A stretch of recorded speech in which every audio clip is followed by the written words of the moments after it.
नमस्कार दोस्तों, मैं हृदय यादव। स्वागत है आपका अपने YouTube चैनल स्टडी रूम पर। दोस्तों, जैसा कि हम इतिहास पढ़ रहे थे और इतिहास में इसी क्रम में आज का जो नया चैप्टर है वो है वैदिक सभ्यता। बहुत इम्पोर्टेंट चैप्टर है और बहुत इम्पोर्टेंट इसलिए है क्योंकि इस चैप्टर से किसी भी कॉम्पिटिटिव एग्ज़ाम में सवाल बनते हैं। ख़ास तौर पर जो लोग टीजीटी, पीजीटी, जीआईसी प्रवक्ता की तैयारी कर रहे हैं उनके लिए तो ये चैप्टर बहुत इंपॉर्टेंट है ही। साथ ही में जो लोग यूपी पीसीएस, यूपी SSSC या अन्य स्टेट एग्ज़ामों के लिए भी जो जीएस के परिपथ से तैयारी कर रहे हैं उनके लिए भी ये चैप्टर काफ़ी महत्वपूर्ण है। इस चैप्टर को हम सीक्वेंस से टॉपिक वाइज धीरे धीरे, जैसे हमने हड़प्पा सभ्यता को पढ़ा है ना, वैसे ही कई वीडियो में पढ़ेंगे और इसकी सारी बारीकियों को हम अच्छे से समझेंगे। बहुत इंटरेस्टिंग है, मज़ा आएगा अगर आप सारे वीडियोज़ मेरे सीक्वेंस से देखते रहेंगे। वीडियो को पूरा सुनिए, ठीक है। वैदिक सभ्यता जो टाइम ड्यूरेशन है वो 1500 BC से लेकर 600 BC, ठीक है। 1500 BC से 600 BC ये वो टाइम फेज़ है जब हमारी हड़प्पा सभ्यता ख़त्म होती है और भारत में आर्यों का आगमन 1500 BC में होता है और यहाँ एक नई सभ्यता को जन्म देते हैं जिसका नाम है वैदिक सभ्यता। इसको वैदिक सभ्यता क्यों कह देते हैं? क्योंकि इस सभ्यता के विषय में हमको जो जानकारी मिलती है वो वेदों से मिलती है। वेदों और वैदिक जो साहित्य है उससे मिलती है, इसलिए हम इस सभ्यता को वैदिक सभ्यता कह देते हैं, ठीक है। वैदिक सभ्यता को दो भागों में बांट के पढ़ते हैं, मतलब सभ्यता एक ही है लेकिन इसको दो फेज़ों में पढ़ते हैं, है ना। दो फेज़ मतलब एक ऋग्वैदिक सभ्यता और एक उत्तर वैदिक सभ्यता, ठीक है। सभ्यता का पूरा टाइम ड्यूरेशन है 1500 BC से लेकर 600 BC। इसको दो भागों में बांट लेते हैं। 1500 BC से 1000 BC तक ऋग्वैदिक सभ्यता और 1000 BC से 600 BC तक उत्तर वैदिक सभ्यता, है ना। तो ऋग्वैदिक सभ्यता और उत्तर वैदिक सभ्यता को हम अलग अलग पढ़ेंगे। सभ्यता एक ही है, जो चेंजेस दोनों पार्टों में आए हैं उनको हम जानेंगे अच्छे से।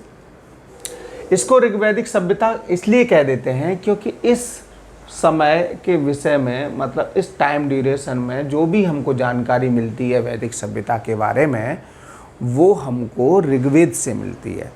यानी 1500 BC से लेकर 1000 BC तक जो भी जानकारी मिल रही है वो हमको ऋग्वेद से मिलती है, इसलिए हम इस सभ्यता, मतलब इस काल को ऋग्वैदिक सभ्यता कह देते हैं। क्लियर। बाद में जो 1000 BC से 600 BC तक का टाइम पीरियड है इसमें हम ऋग्वेद के अलावा बाकी जो वेद हैं, है ना, यजुर्वेद, सामवेद, अथर्ववेद या इनके अन्य साहित्य जैसे वेदों की व्याख्या हमने ब्राह्मणों में की तो ब्राह्मणों से भी जानकारी मिलती है। ब्राह्मणों के बाद आरण्यक और उपनिषद लिखे गए, उनसे भी इस सभ्यता के विषय में जानकारी मिलती है। तो ये उत्तरकालीन साहित्य से जो जानकारी मिलती है उसे हम उत्तर वैदिक सभ्यता कह देते हैं, ठीक है। अब सबसे बड़ी बात आती है कि इस सभ्यता को हम जानेंगे कैसे, है ना। तो जानने का कोई स्रोत होना चाहिए, ठीक। तो आज हम जो बात करेंगे बेसिकली वो वैदिक सभ्यता को जानने के स्रोतों पे बात करेंगे। वैदिक सभ्यता वैदिक साहित्य के माध्यम से जानते हैं, है ना, वेदों से, ब्राह्मणों से, आरण्यकों से, उपनिषदों से। तो ये वैदिक साहित्य पहले हम लोग जान लेते हैं जिससे हमको आगे सभ्यता को समझने में बहुत आसानी हो जाएगी। क्लियर है। स्रोत हमारे पास वैदिक साहित्य में आपको वेद आ जाते हैं, ब्राह्मण आ जाते हैं, आरण्यक आ जाते हैं, उपनिषद आ जाते हैं, है ना। इसके बाद जो साहित्य आते हैं वो वेदांग, जिनको हम सूत्र साहित्य कहते हैं। हालांकि सूत्र साहित्य जो हैं वो वैदिक साहित्य के भाग नहीं है, लेकिन वैदिक साहित्य को समझने के लिए सूत्र साहित्य की हमको आवश्यकता पड़ती है ना। क्लियर। सहायक है लेकिन वो, अगर आपसे ये कहा जाए कि सूत्र साहित्य वैदिक साहित्य के भाग हैं तो बिल्कुल नहीं, है ना, ये आगे का टॉपिक है। ठीक। तो वेदों की व्याख्या ब्राह्मणों का जो विरोध हुआ अरण्यकों में, और भारतीय जो कुल मिला के जो हमारा ब्राह्मण धर्म था उसकी दार्शनिक व्याख्या है ना हमको उपनिषदों में मिलती है। तो इनको हम सीक्वेंस से जानेंगे। इनको जानना इसलिए भी ज़रूरी है क्योंकि वैदिक सभ्यता को समझना है तो जानना है, और दूसरी बात यहाँ से कंपटीशन में सवाल बहुत आते हैं वैदिक साहित्य से। जितने सवाल वैदिक सभ्यता से आते हैं उतने ही सवाल लगभग हमको वैदिक साहित्य से पूछे जाते रहते हैं, है ना। वेदों पे सवाल बन जाते हैं, उपनिषदों पे सवाल बन जाते हैं, ये किसका उपनिषद है। हर वेद के अलग अलग ब्राह्मण हैं, अलग अलग आरण्यक हैं, अलग अलग उपनिषद हैं। तो हमको ये चीज़ें जानना बेहद ज़रूरी है। तो सबसे पहले हम बात करते हैं वेद की। वेद धातु से बना होता है जिसका नाम होता है जानना, है ना। वेदों को हम श्रुति कह देते हैं। वेदों को श्रुति इसलिए कह देते हैं क्योंकि आप देख रहे हैं हमको ऋग्वेद जो इन्फॉर्मेशन दे रहा है वो 1500 BC से 600 BC तक, यानी ऋग्वेद के मंत्रों की रचना हमको इस टाइम पीरियड में मिलती है।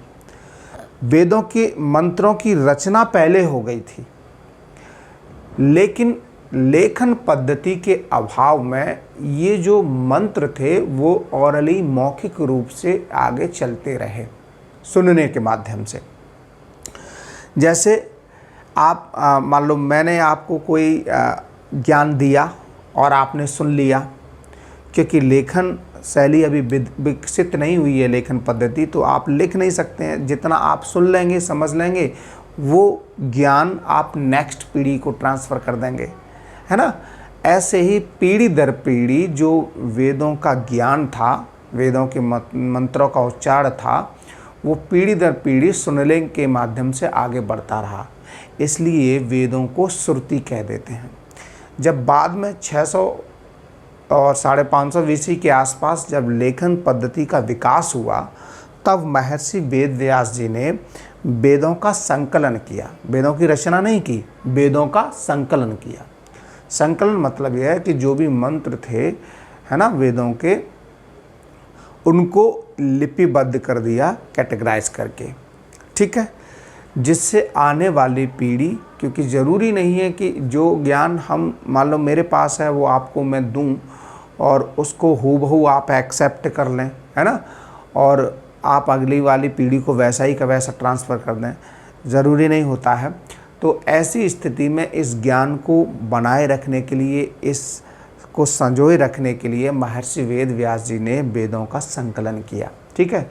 तो वेदों के संकलनकर्ता कौन है? महर्षि वेद व्यास। वेद व्यास ने संकलन किया। वेदों को संहिता भी कहते थे, संहिताबद्ध इन्होंने उसका संकलन किया, ठीक है। वेदों की जो भाषा है वो संस्कृत है और लिपि ब्राह्मी है। ये आप जानते रहिए, छोटे छोटे सवाल हैं, कभी कभी छोटे छोटे एग्जाम में पूछ लिया जाता है, ठीक। वेदों की जो संख्या है वो सब लोग जानते हैं, 4 है। अब बात आती है जो 4 वेद हैं, ऋग्वेद, यजुर्वेद, सामवेद, है ना, अथर्ववेद, इन पे सवाल बन जाते हैं। खास तौर पर ऋग्वेद पर बहुत सारे सवाल बनते हैं। ऋग्वैदिक सभ्यता में ज़्यादातर सवाल आपको ऋग्वेद पर मिल जाएंगे। तो बात करेंगे सबसे पहले ऋग्वेद की। सबसे प्राचीन वेद है ना, पहला सवाल। दूसरा यह है कि ऋग्वेद में सबसे ज़्यादा मंत्र 10,552 और इसमें सूक्तों की संख्या है 1028, ठीक है। 1017 प्लस 11 मैंने लिखा है, यहाँ 11 खिल सूत्र हैं और कुल मिला के हो जाता है 1028। इसका जो ऋग्वेद के मंत्रों का जो उच्चारण करता है, पाठ करता है, उसको हम होता बोल देते हैं। बहुत सवाल बहुत ज़्यादा पूछा जाता है ना, ठीक है। तो आपको यहाँ पे दिख रहा होगा 10,500। ये मंत्रों की जो संख्या है अलग अलग किताबों में आपको अलग अलग मिल सकती है, क्योंकि वेदों का जो संस्करण है वो कई बार रिन्यूअल होता रहता है, तो मंत्रों की संख्या घट बढ़ रही है। तो आप इस चीज़ को लेकर बिल्कुल भी कंफ्यूज ना रहें, ठीक। इतनी बात क्लियर। पतंजलि ने वेदों पर भाष्य लिखा तो उन्होंने वेदों की शाखाएं बताई तो ऋग्वेद की उसमें 21 शाखाएं, 21 में से हमारे पास 5 प्रमुख शाखाएं हैं, जिसमें से कुछ ही हमारे पास उपलब्ध हैं इस समय। तो ये शाखाएं आप जरूर जानते रहिएगा। पूछ लेता है सवाल, निम्न में से कौन ऋग्वेद, कौन सी शाखा ऋग्वेद का भाग है या यजुर्वेद का भाग है ना, इस पे एक सवाल बन जाता है। तो 5 शाखाएं जो प्रमुख है उसमें आपकी साकल, वास्कल, आश्वलायन, सांख्यायन, मांडुक्य, ये 5 शाखाएं किसकी हैं? ऋग्वेद की। बहुत आसानी से आप इनको अच्छे से याद कर लीजिए, साकल, वास्कल, आश्वलायन, सांख्यायन और मांडुक्य। ठीक है। इसमें जो साकल शाखा है इसमें 117 सूक्त हैं। जो आजकल हमको ऋग्वेद दिख रहा है वो उसका मैक्सिमम जो भाग है वो साकल शाखा से है। तो 117 सूक्त, ऋग्वेद संहिता इसी शाखा की है ज़्यादातर। जो ऋग्वेद संहिता आपको प्रेजेंट में मौजूद है किस शाखा की है? साकल शाखा की। सवाल आपसे बनता है। ठीक है। तो आपने ये जान लिया कि ऋग्वेद में ऋग्वेद के कितनी शाखाएं हैं, मतलब उपलब्ध हैं। तो 5 प्रमुख रूप से, उसमें 5 के नाम आपको याद होने चाहिए, साकल, वास्कल, आश्वलायन, सांख्यायन, मांडुक्य, ये सब अच्छे से आप नोट कर लीजिएगा। ये बहुत इंपॉर्टेंट फैक्ट हैं। इसको पॉज करके वीडियो को आप इन फैक्टों को नोट कर सकते हैं। वीडियो को सुनते रहिए। कुछ फैक्ट ऐसे भी हैं जो मैंने यहाँ पर नोट नहीं किए हैं, मेरे लेक्चर में आपको मिलेंगे, इसलिए वीडियो को सुनें भी, और जो फैक्ट्स हैं उनको जूम करके आप इनको नोट डाउन कर सकते हैं। बहुत इंपॉर्टेंट फैक्ट्स मैंने आपको लिख दिए हैं। क्लियर? ऋग्वेद में 10 मंडल हैं। ठीक है। 10 मंडल आप ऐसे समझ सकते हैं, एक पुस्तक है उसके 10 अध्याय। तो 10 मंडल में जो पहला और लास्ट का जो मंडल है वो बाद में जोड़ा गया है। ठीक है। प्राचीन जो मंडल हैं आपके 2 से लेकर 7 तक, तो 2 से लेकर 7 तक जो मंडल हैं उनको वंश मंडल कह देते हैं। यानी एक ही वंश के ऋषियों ने इसके मंत्रों की रचना की है, इसलिए इसको हम वंश मंडल कह देते हैं, है ना। 2 से लेकर 7 तक के मंडल को क्या कह देते हैं? वंश मंडल। ये सवाल इम्पोर्टेंट है, कई बार पूछा है आपसे। ठीक। अब एक सवाल मिलाने के लिए आ जाता है कि कौन से मंडल की रचना किसने की। ये बहुत अच्छा सवाल है, एक अच्छे लेवल पर सवाल बनता है। तो अब आप जानते रहिएगा इसको। जो दूसरा मंडल है इसकी रचना गृहस्थमद ऋषि ने की, तीसरा मंडल विश्वामित्र जी ने की, चौथे मंडल की रचना वामदेव ने, और पंचवें मंडल की अत्रि ऋषि ने, छठा भारद्वाज, 7वां वशिष्ठ। ठीक है। जो 7वां मंडल है इसमें कुछ महत्वपूर्ण सवाल जो आपसे पूछे जाते हैं, पूछा जाता है कि 7वां मंडल किस देवता को समर्पित है ना। तो 7वां मंडल वरुण देवता को समर्पित है। ठीक है। ज़्यादातर जो इसमें मंत्र हैं वो वरुण देवता के लिए हैं। ठीक। इसी मंडल में एक और महत्वपूर्ण सवाल आपसे बनता है कि जो 10 राग युद्ध होगा आगे, हम जब वैदिक सभ्यता पढ़ाएंगे जानेंगे, 10 राजाओं का जो युद्ध होगा, जिसका एक आर्य कबीला और नार्य कबीला, तो भरत नामक एक राजा होंगे जो इसका नेतृत्व करेंगे। इस युद्ध की चर्चा हमें इसी मंडल में मिलती है। कौन से मंडल में? 7वें मंडल में। ठीक है। तो ये बहुत महत्वपूर्ण सवाल है आपके लिए। क्लियर? 8वां जो मंडल है इसकी रचना कण्व ऋषि ने की, 9वां मंडल की रचना अंगिरा ऋषि ने की। ठीक है। एक और इससे जुड़ा हुआ एक महत्वपूर्ण तथ्य ये है कि 9वां मंडल किस देवता को समर्पित है। तो ये भी पूछा जाता है कि 9वां मंडल है वो सोम देवता को समर्पित है ना। 7वां वरुण देवता को और 9वां सोम देवता को। ठीक। ये दोनों ही बहुत इंपॉर्टेंट हैं, दोनों ही पूछे जाते रहते हैं, कई बार पूछे गए हैं, इसलिए आप इनको अच्छे से नोट कर लीजिए, सुन लीजिए, याद हो जाएगा। ये बात समझ में आ गई। ऋग्वेद का जो प्रत्येक मंडल का प्रत्येक जो सूक्त है, जो मंत्र है, वो अग्नि देवता को समर्पित है? ये बहुत सवाल पूछा जाता है ना। तो ऋग्वेद में जो सबसे ज़्यादा सवाल पूछा जाता है वो ये कि मतलब सवाल तो बहुत सारे पूछे जाते हैं, सबसे ज़्यादा क्या है, मतलब ये सब पूछ लिया जाता है कि ऋग्वेद के प्रत्येक मंडल का पहला सूक्त किस देवता को समर्पित है ना। तो वो अग्नि देवता को समर्पित है। ऋग्वैदिक आर्यों का सबसे महत्वपूर्ण जो देवता है वो है इंद्र। ऋग्वैदिक आर्यों का सबसे महत्वपूर्ण देवता इंद्र। ऋग्वैदिक आर्यों का सबसे महत्वपूर्ण देवता कौन है? इंद्र। इंद्र को वर्षा और युद्ध का देवता भी कहा जाता है। सबसे ज़्यादा मंत्र ऋग्वेद में इंद्र देवता को समर्पित हैं। ये भी सवाल आपके लिए इम्पोर्टेंट है, ठीक। सबसे ज़्यादा मंत्र ऋग्वेद में किस देवता के लिए समर्पित है? इंद्र देवता के लिए। बाकी जो ऋग्वैदिक धर्म हम पढ़ेंगे, जब ऋग्वैदिक सभ्यता पढ़ेंगे तब यहाँ उन धर्म से रिलेटेड चीज़ों को हम बहुत अच्छे से डिस्कस कर लेंगे, है ना। ये फैक्ट्स हैं, तो ऋग्वेद पे पूछे जाते हैं, इसलिए मैंने आपको यहाँ पे नोट करा दिया है। तो इतनी बात क्लियर हो गई? Any problem?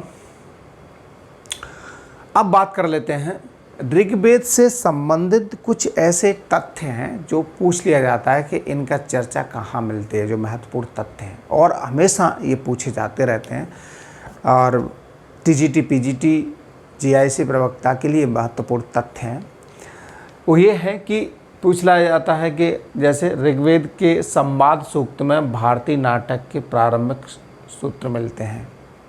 तो संवाद सूक्त जो ऋग्वेद के 10वें मंडल में है, ठीक है, उसमें ऋग्वेद का जो 10वां मंडल है उसके बारे में थोड़ा सा एक दो तथ्य और जान लीजिए। ऋग्वेद का जो 10वां मंडल है, इसमें पुरुष सूक्त में 4 वर्णों का उल्लेख है ना। ऋग्वेद का जो 10वां मंडल है उसके पुरुष सूक्त में, नोट कर लीजिएगा, 4 वर्णों का उल्लेख है। मतलब इसमें एक विराट पुरुष की कल्पना की गई है, उसका चित्रांकन किया गया है, जिसमें उसके मुख से, है ना, उसकी भुजाओं से, जंघाओं से अलग अलग वर्णों को दर्शाया गया है। जैसे मुख से ब्राह्मण, भुजाओं से क्षत्रिय, है ना, जंघाओं से वैश्य, ठीक है, पैरों से शूद्र, इस तरीके का वर्णन मिलता है। तो ऋग्वेद में ही 4 वर्णों का उल्लेख मिलता है 10वें मंडल में, ठीक है। तो जो संवाद सूक्त है उसी से हमारा जो नाटक शैली आजकल जो विकसित हुई है ना, नाटक वगैरह एक दूसरे संवाद करके आप टेलीविज़न में देखते हैं, इसकी शुरुआत हमको ऋग्वेद में ही मिलती है, ऋग्वेद के संवाद सूक्त से, ठीक। 10वें मंडल में 3 संवाद महत्वपूर्ण हैं जिनकी चर्चा हमेशा होती रहती है। 3 संवाद कौन कौन से? पुरुरवा और उर्वशी संवाद, ये भी हमें ऋग्वेद के संवाद सूक्त में मिलता है। इसका विस्तार पूर्वक जो वर्णन है वो शतपथ ब्राह्मण में मिलता है। जब हम आगे ब्राह्मण पढ़ेंगे तब उसमें चर्चा करेंगे। यम यामी संवाद, ये भी हमको ऋग्वेद के संवाद सूक्त में मिलता है। शर्मा पड़ी संवाद, है ना, ये भी बड़ा इम्पोर्टेंट है। तो ये संवाद आपसे पूछ लिया जाए कि इनका उल्लेख कहाँ है, तो ऋग्वेद के संवाद सूक्त में है। क्लियर? ऋग्वेद में एक विवाह सूक्त भी है। विवाह नामक संस्था का जो जनक माने जाते हैं वो दीर्घतमा ऋषि हैं। इनको विवाह संस्था का जनक माना जाता है। विवाह के जो नियम कानून हैं, जो परंपराएं हैं, उनको विकसित करने का श्रेय इनको दिया जाता है, ठीक। ये फैक्ट्स हैं जो पूछे जाते रहते हैं। और भी जो चीज़ें हैं कुछ आगे जो छूटी हैं, जैसे हम वैदिक सभ्यता, ऋग्वैदिक सभ्यता पढ़ेंगे, वहाँ पे कवर कर लेंगे। क्लियर? अब बात करते हैं सामवेद की। सामवेद का जो साम मतलब गायन से है, साम का अर्थ है गायन, और ऋग्वेद सामवेद जो है, जिसको हम संगीत का जनक भी कह देते हैं, ठीक है। मंत्र इसमें 1869 हैं। इसके ज़्यादातर जो मंत्र हैं वो ऋग्वेद से लिए गए, कुछ कॉमन मंत्र हैं। बेसिक रूप से इसके जो मंत्र हैं वो बहुत कम हैं, ठीक है। तो इसलिए कभी कभी इसको ऋग्वेद का ही भाग बोल दिया जाता है, ठीक। इसकी जो 3 शाखाएं हैं वो है कौथुम संहिता, राणायनीय संहिता और जैमिनीय संहिता, ठीक है। कौन कौन सी? कौथुम संहिता, राणायनीय संहिता और जैमिनीय संहिता। सवाल आपसे बन जाएगा। अब देखिए और भी संहिताएं, जब हम ऋग्वेद यजुर्वेद और अथर्ववेद पढ़ेंगे उनकी भी संहिता हैं, मतलब खंड हैं, भाग हैं। तो ऑप्शन बन जाएगा 3 संहिता ऋग्वेद की दे देगा, ठीक है। इनमें से कोई चौथी ये दे देगा, कह देगा कि निम्न में से कौन सी भाग ऋग्वेद का, कौन सी शाखा ऋग्वेद की नहीं है ना, या कौन सी शाखा सामवेद की है। तो अगर ये चीज़ें आपको क्लियर होंगी तो आप इस तरह का जो भी सवाल बनेगा उसका जवाब आप आसानी से दे देंगे। कौथुमनी जो संहिता है वो गुजरात क्षेत्र की जानकारी देती है, राणायनी संहिता महाराष्ट्र की और जैमिनी संहिता कर्नाटक की। Any problem? तो ये आप इसको नोट कर लीजिएगा। कौथुम जो शाखा है सबसे अधिक प्रचलित है। सामवेद की जो कौथुम शाखा वो सबसे अधिक प्रचलित है। जो तांडव ब्राह्मण, आगे हम पढ़ेंगे ब्राह्मणों को, और छांदोग्य उपनिषद वो इसी शाखा के हैं, है ना। सवाल आपके ब्राह्मणों पे, उपनिषदों पे भी बहुत बनते हैं, जब हम आगे इस पर अगले वीडियो में चर्चा करेंगे। यह वेद पद्य में है और सूर्य देवता को समर्पित है। ऋग्वेद, सामवेद जो किस ज़्यादातर जो मंत्र हैं वो किस देवता के लिए हैं? सूर्य देवता के लिए, तो सूर्य देवता को समर्पित है। सामवेद का गायन करने वाला पुरोहित जो होता है, ये सवाल आपके लिए बहुत इम्पोर्टेंट है, ये आपसे पूछा जाता है ना। सामवेद के जो गायन करने वाला जो पुरोहित होता है, जो मंत्रों का उच्चारण करता है, उसे हम बोलते हैं उद्गाता। और ऋग्वेद के मंत्रों का उच्चारण कर रहा था, उसको क्या बोल रहे थे हम? होता, ठीक।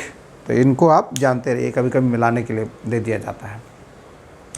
तो ये आपका वीडियो छोटा वीडियो था, क्योंकि चीज़ें ज़्यादा थी, डिस्कस करना था, तो मैंने सोचा इसको 2 पार्टों में बनाऊं, ठीक है। नेक्स्ट पार्ट में आपके बचे हुए वेद, अथर्ववेद और यजुर्वेद और ब्राह्मण और उपनिषदों की हम लोग चर्चा कर लेंगे।